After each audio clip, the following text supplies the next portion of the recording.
Hey guys, Derek here. Welcome back to the channel. We are here to react to another episode of Euphoria. This is season 2, episode 7. I believe this is the episode where Lexi's play is going to be happening. I apologize for taking so long to watch the next episode of Euphoria. Like 18 shows and movies dropped at once, like within 4 days of each other. So I've been trying to play catch up on some of those. We got Stranger Things, Obi-Wan, The Boys, Miss Marvel, the movie Everything Everywhere All at Once. Everything Everywhere All at Once came out.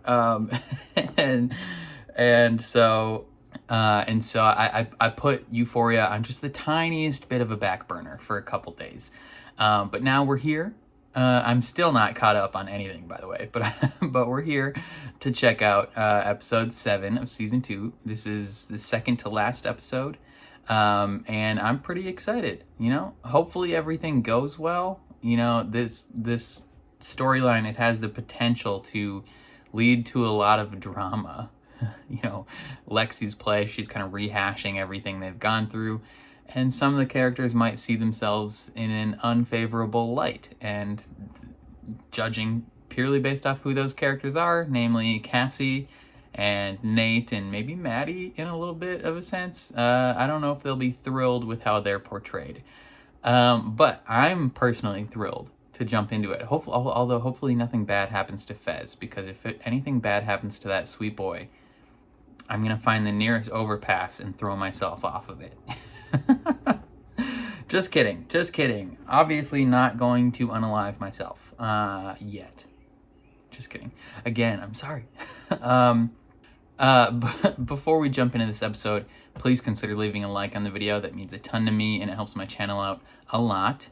If you're new here or you find yourself come back often, hit subscribe and ring the bell so you're notified when I upload, especially if you want to see me react to the final episode of Euphoria or season 3 whenever it comes out. And then if you want to support me even further, consider checking out my Patreon. That is linked in the description. On my Patreon, I post full uncuts for everything I watch in watch-along format. And you can get the next episode slightly early since this isn't a long live show. But other than that, thank you for watching. Let's jump into the episode. Oh, hey, Lexi. Best girl. Sweet girl. What is that TikTok sound? Game time, Lexi. Show us what you're made of, baby girl.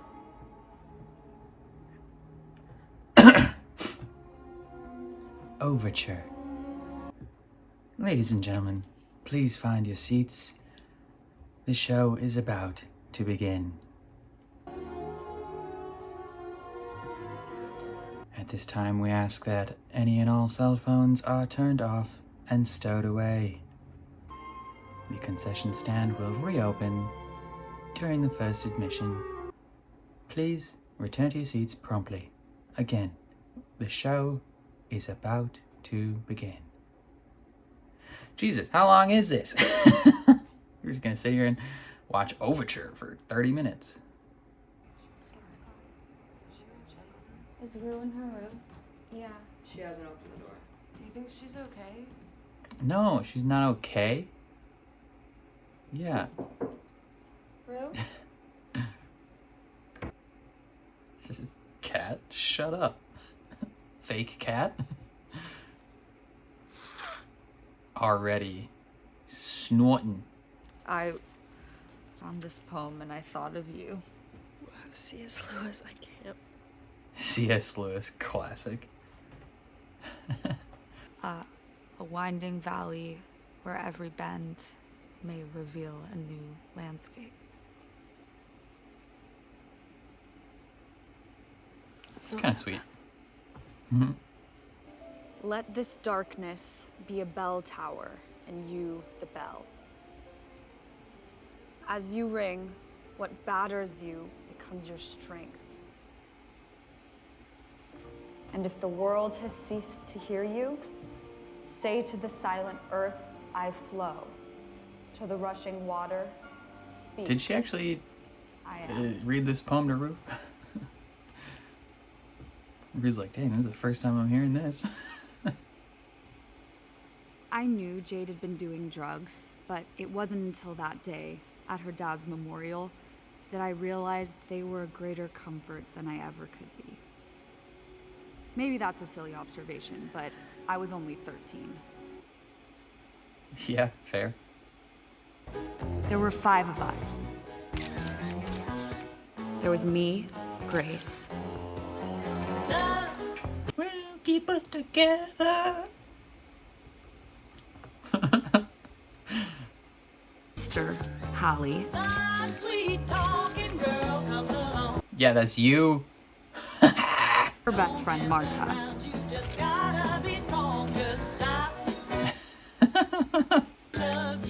Marta's Yeah, that's best you. friend, Luna,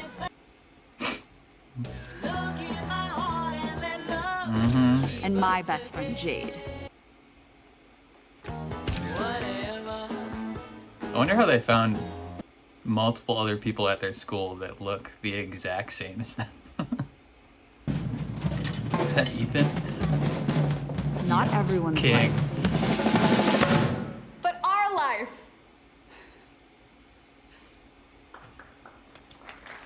Yay!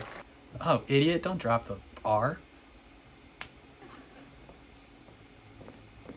It is cool. Wait, Whoever is this said that needs fucking to play shut about up. us? Yes.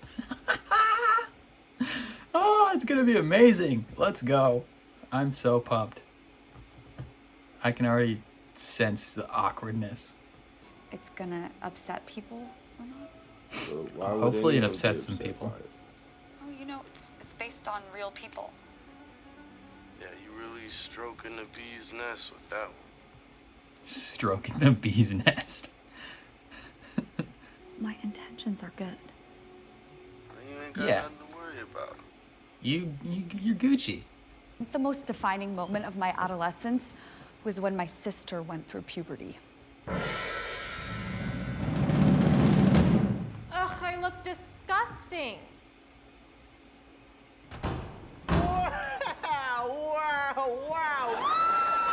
Look at you! I feel like a big baby.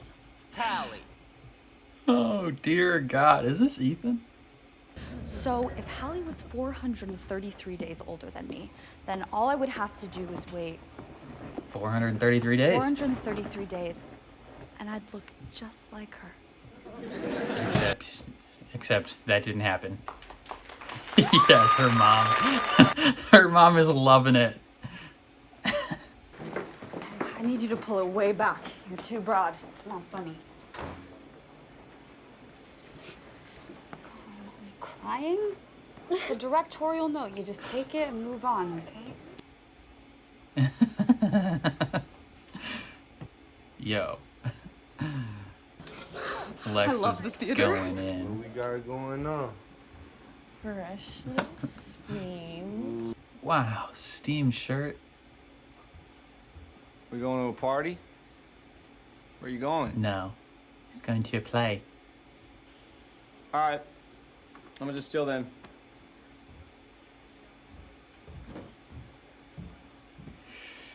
This man's got some nefarious plans. Oh, she knows. She knows what his plans are. Trying to set up Fez and Ash. I could see myself now. I'd be the girl God no dang! one ever. What is the production value in this high school play? Her mom is the best. Look, Lexi, some guys prefer smaller boobs. Yeah? Some, You yeah. and I could trade bodies. I'd do it in a heartbeat. No, you wouldn't. That was an interesting transition, though. Sometimes it takes. No, they're fully formed. Oh, God. Oh, my gosh. Sydney Sweeney. How did you allow yourself to be put in this outfit? Well, she certainly looks the part. Yeah, facts, man. She looking crazy. I feel like I've lived most of my life in my imagination. Yo, same. taking the smallest moments and dreaming them up into something bigger. Yo, Lexi, are you another version of me from the multiverse? What is going on? A little exchange, and I fall in love.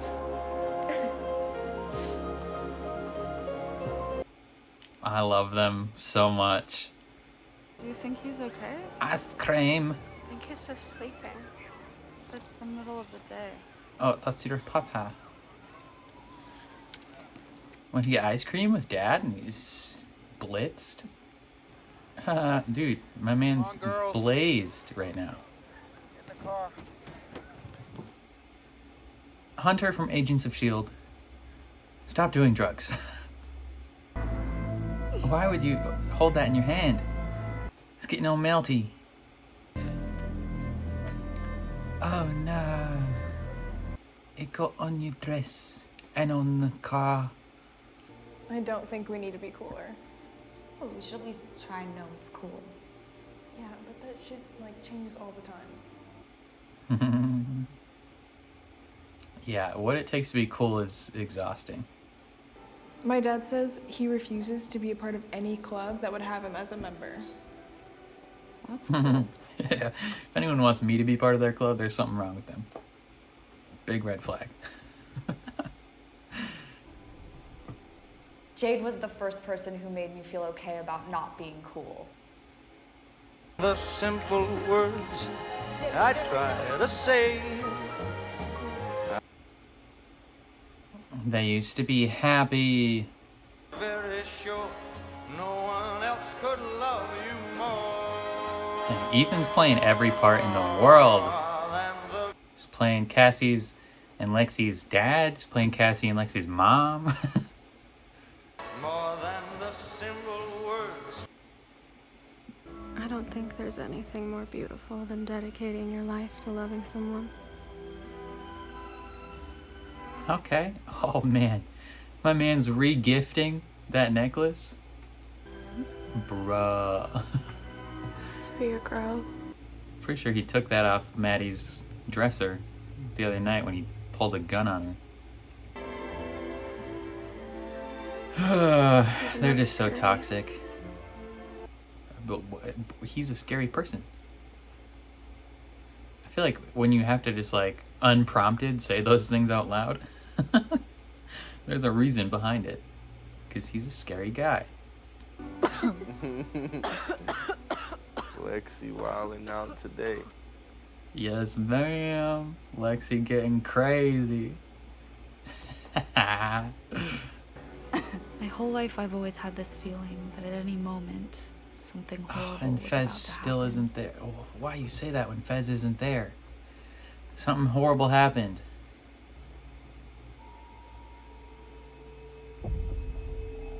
Yo, Faye, Oh, Ashtray. here for a split second. Ashtray, keeping watch, brother. He knows. You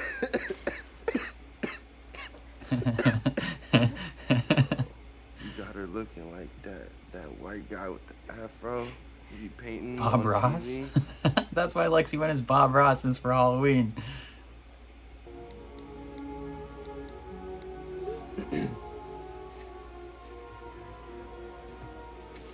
Man's got a fresh haircut. He's ready to go. Jules and I hadn't spoken since that bullshit intervention. Even though I see her around. Yeah, well, you said some pretty rough stuff to her, so it's understandable.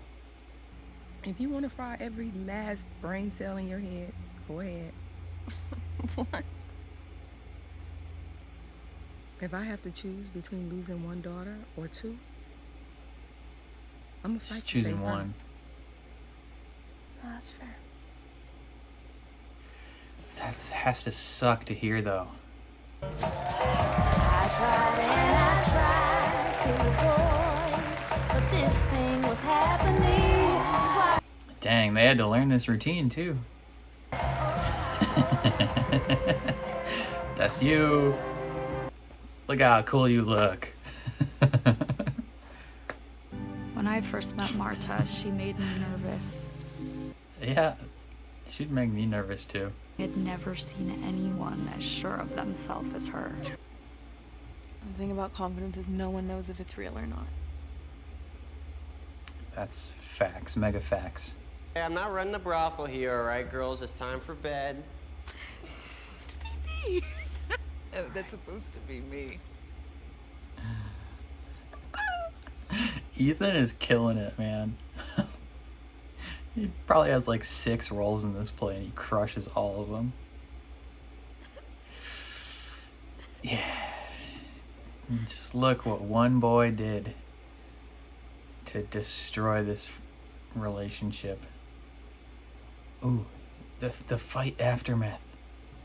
Open the door and tell me it was worth it. You owe me that.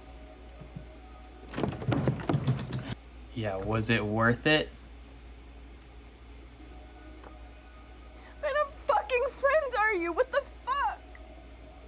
This isn't about Nate. This is about you and me and our friendship. And if you want to throw it away, then fine. Facts, man. I wouldn't want to be friends with Cassie either. Cassie's a shitty person.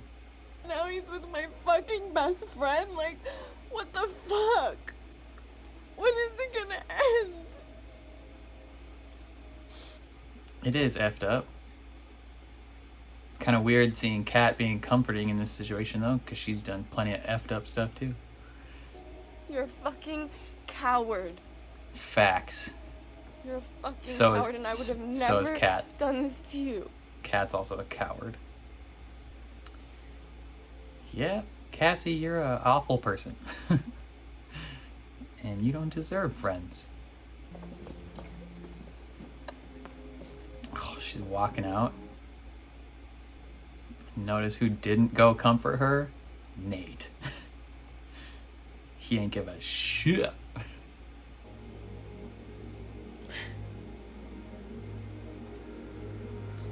Yeah, it's not believable. You do not look happy. You are secretly sad and ashamed about what you're doing. I belong to you. Cassie, you're psychotic.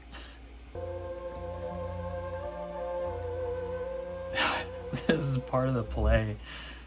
God dang, son. Oh no.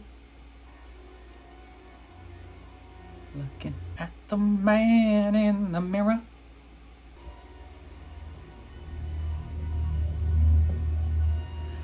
What? That's Jules. What the frick is going on? What's up, Cal? How you doing, brother?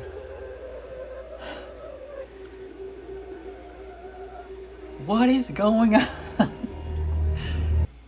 I'm so confused.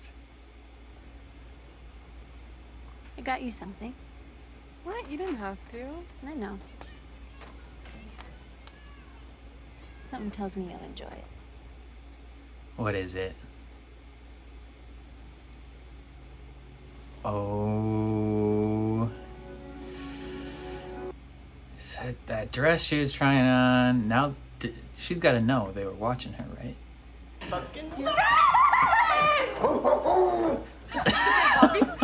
Mick fucks up another light cue, I'm gonna fucking kill him. Mickey, we're 2 seconds too. Ethan and Lexi. Theater duo of the century. You're a blind 3-year-old could do a better job than you. Savage. Know what's up. Yeah, know what's up. Yeah, my dream orders up. Absolute king shit. Let's go.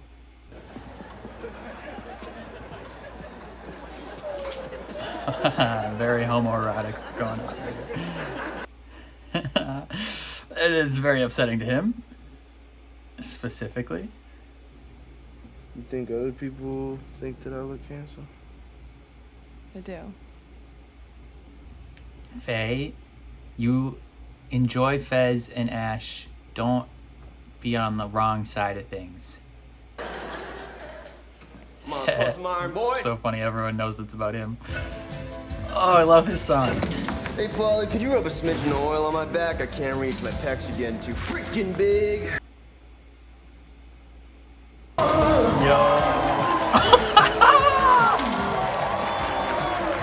Let's go!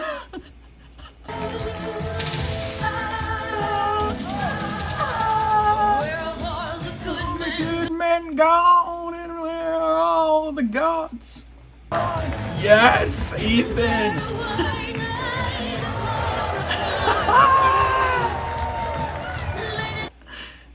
Toss and turn.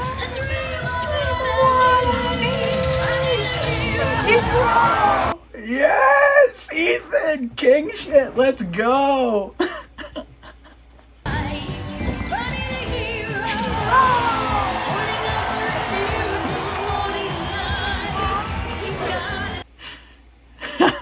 I'm getting sweaty.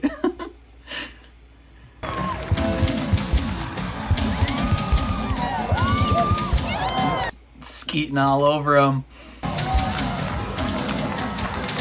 Oh, the undertones of this. Jesus. How did this get approved by the school board?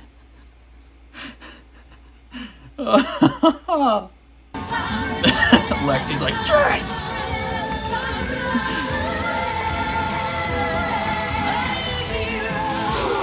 Oh my god.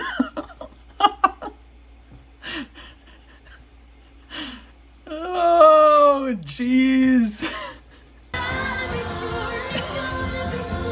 would be so uncomfortable if I was him. When you know this section is specifically about you. Yes, I am Lexi's mom. Just, yeah! Even Rue's like, yeah!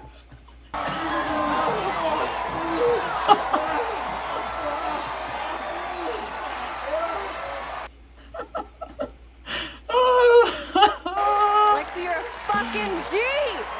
Yes! End his career, Lexi! Yeah, and this is when he walks out, and look who's following him. Oh my gosh.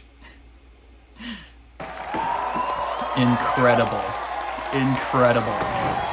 Yes. Oh, yes.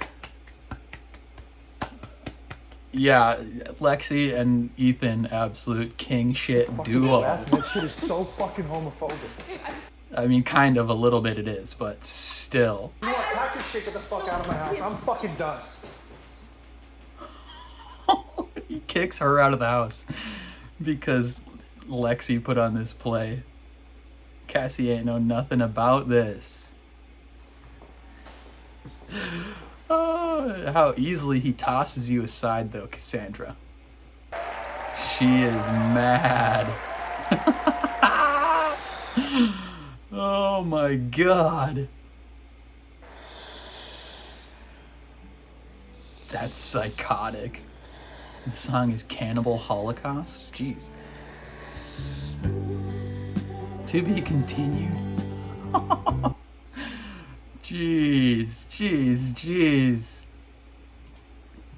The finale of this episode was everything I could have asked it to be.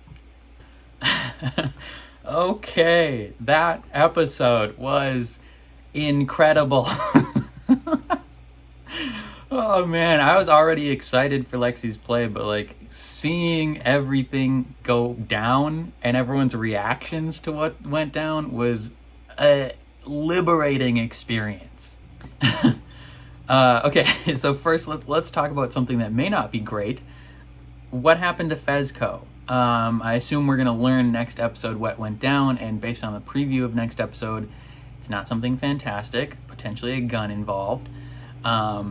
But whatever that one dude's name is, Mouse's partner, he is working with the cops, and he's like recording them or something, like he's trying to record them. I don't know, he's trying to set something up.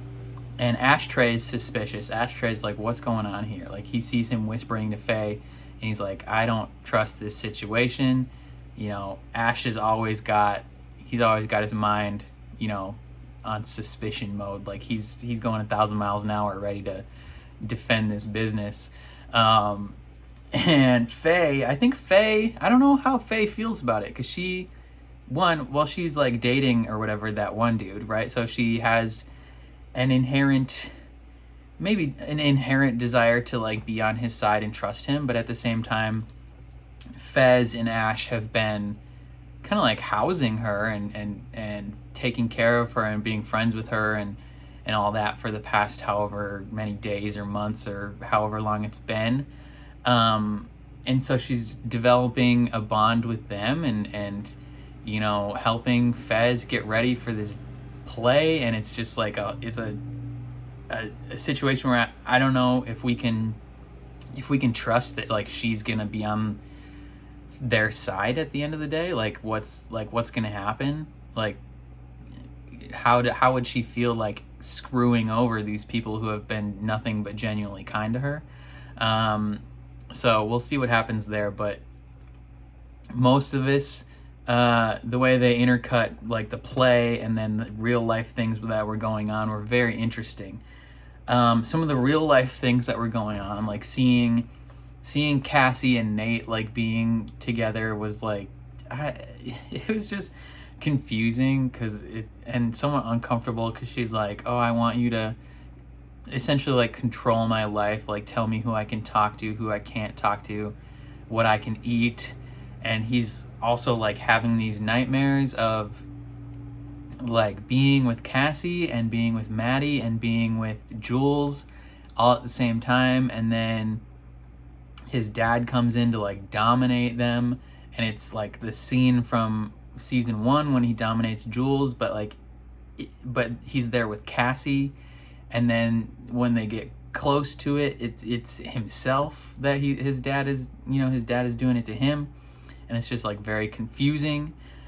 We see scenes of you know, the aftermath of Maddie finding out about Cassie and Nate, where she's like, was it worth it, like throwing away our friendship for this guy? Like, was it worth it? You know, all the things he's done to me. Like when is this torment from Nate gonna end? Like she doesn't just see that as like a singular event, like, oh, Cassie did this to me. She sees it as an ongoing part of Nate's hold on her and Nate's torment of her. And she sees it as like Cassie joining in with that for her own personal gain, and being like, yo, Cassie, was this worth it? I would never do this to you. You're a coward. And she is. So like she's a hypocrite and a coward, because she told Nate however many episodes ago, she's like, I don't care if Maddie finds out, I'm crazier than her. And then as soon as Maddie finds out, she runs and hides behind a door. I thought it was kind of funny, Kat trying to comfort Maddie, being like, oh, it's okay, like, come on, like, yeah, she is a coward, whatever. Meanwhile, 1 episode ago, Kat was making up a lie to break up with Ethan. Speaking of Ethan, absolute king. Oh man, he is thriving, absolutely thriving post breakup with Kat. Like king, absolute king shit. Love Ethan. Oh my god, him and Lexi had a field day today. Oh man, this play in general was very interesting to watch, because it starts out with somewhat of a somber tone, right? Like, you know, starting from the events of the memorial or the wake for Rue's dad, and Rue starting doing drugs and just kind of the initial sad portion of their life, right? And follows them throughout their journey in high school so far, and everything that's going on. And like they talked about in the post episode thing, like some of this that Lexi's putting on might be exaggerated, right? Like it's all viewed from Lexi's perspective, not necessarily what it was actually like to be in the situation. And since it's a play, you got to play things up a little bit. speaking of, how did this school, one, how did the school get the budget for this play? And two, how did any of this get approved at all? How is this approved as a school play? But it was just so fun to see everyone's interactions or reactions to what's going on. Like as Lexi kind of throws a couple people under the bus, like Lexi is the audience of this season in this play, right? Like she is everything that, all the feelings that we have towards specific characters and how we kind of want to see them have a little bit of a downfall, and how other characters we want them to be brought back up. Lexi channeled that into this play. Like right now we hate Cassie. Like we're not a fan of Cassie. We want her to see some downfall. And even though Lexi is like, I don't have any ill intentions, she does. She super has a little bit of ill intention towards Cassie. Like they said in the post episode, she's like, Cassie deserves this, right? Like she deserves this. Nate, we hate Nate. Nate deserves this as well. He deserves to be thoroughly embarrassed on this stage. We feel for Lexi. We feel bad for Rue, and we're starting to have more of Rue that we feel good for. We love Ethan, and Ethan just shines in this, and it's just like all of our feelings as an audience are channeled into this play. And there's specific things they show they show specific scenes from varying perspectives, right? So we saw in Cassie's episode way back the like ice cream date with their dad, and how Cassie remembered it as like she remembered it fondly, right? Like they got out of the car, they're like, bye dad, like like happy times with their dad once he had left. But this episode shows it from Lexi's perspective, where he was just like blitzed, like clearly not in a solid place to be a father. And Lexi's crying in the car, like two various experiences. So it's just very interesting to show all this. And then they mentioned in the post episode as well that what we are seeing as the play might not even actually be what's technically being put on in the play. It's just the audience's perception of what's being put on in the play, which is another very interesting element. That's one of the things I simultaneously both enjoy but also don't enjoy about this show. Is like there's a lot of stylistic elements to this show and a lot of over-the-top exaggerated elements where, you know, it enhances the emotions of certain scenes and it enhances the visuals of certain scenes, but there's often a lot of things in the show where you don't know if that's actually what happened. You know, the show, pretty much every character and the show itself is an unreliable narrator, and so it's very hard to trust everything that's going on. But let's talk about the absolute star performance of Ethan. My man just crushed it. Like he played like 4 or 5 different roles. He played Lexi's dad, he played Lexi's mom and owned that. Like he crushed that. And then he also played Nate, and just this whole final dance number to Holding Out for a Hero. One, freaking love that song. Various reasons I love that song. One, it was in Loki, fantastic in Loki, but then this is gonna be a very niche reference for anyone, but there was a professional hockey player named Nick Bonino who played for the Minnesota Wild for a little bit, but before that he played for I think Vancouver or Pittsburgh, one of the two. And someone made a parody song of Holding Out for a Hero called I Need Bonino. It was all about a trade that sent Nick Bonino to a specific team, and they're like, I need Bonino. So I have just developed a very strong fondness for that song due to the fact that when he was then either traded or signed by the Wild, that parody became aware to me. And so anytime that song comes on, I'm just thrilled. And Ethan just giving his heart and soul to this performance. Like he is doing everything. Like this whole dance number with the football team where it's just this extremely homoerotic dance number, which might make people uncomfortable, and like Nate said at the end, it's a little homophobic. But given the fact that the dance number was put together, I believe, by a gay man, the choreographer that they featured in the post episode, I believe he is not straight. He was the one that put all this together. So I'm gonna trust his okayness with the thing. But that's also been a not a criticism against sports, but like somewhat an observation from certain sides of, generally people that don't like sports often view sports as this kind of like very homoerotic type thing, right? Like there's a thin line, I guess, that they see between this being a competitive thing and dudes just want to touch each other. And they straddle that line, straddle being the key word. They straddle that line keenly in this dance number where everyone's humping each other. There's scenes where Nate's just jizzing on everyone, a giant dick and balls come down, and it's just like, oh my God. Like, meanwhile, Ethan is losing his mind on stage, and everyone in the crowd is like, yeah, let's go. Just, oh my God. This singular episode did more to cement, Lexi and Ethan and Fez as my favorite characters than anything else could have done. Like, oh my God.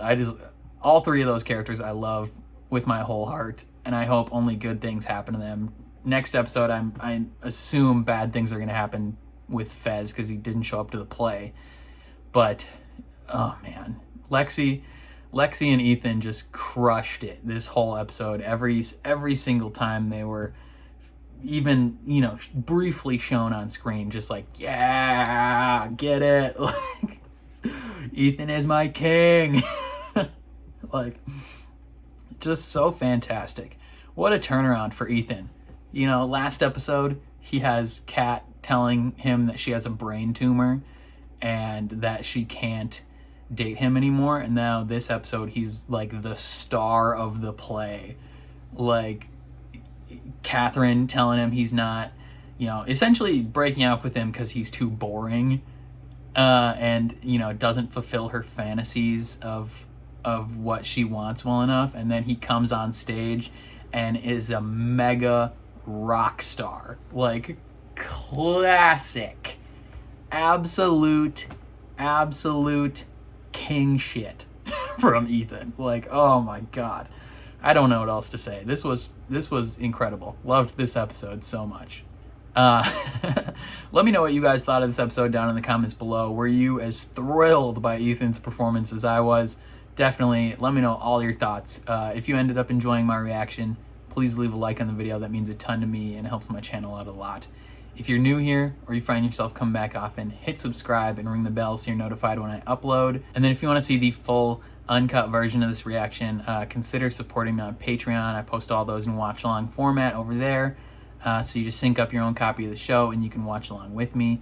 Since this is a non-live show, you can get the season finale's reaction slightly early, maybe a day early or something like that.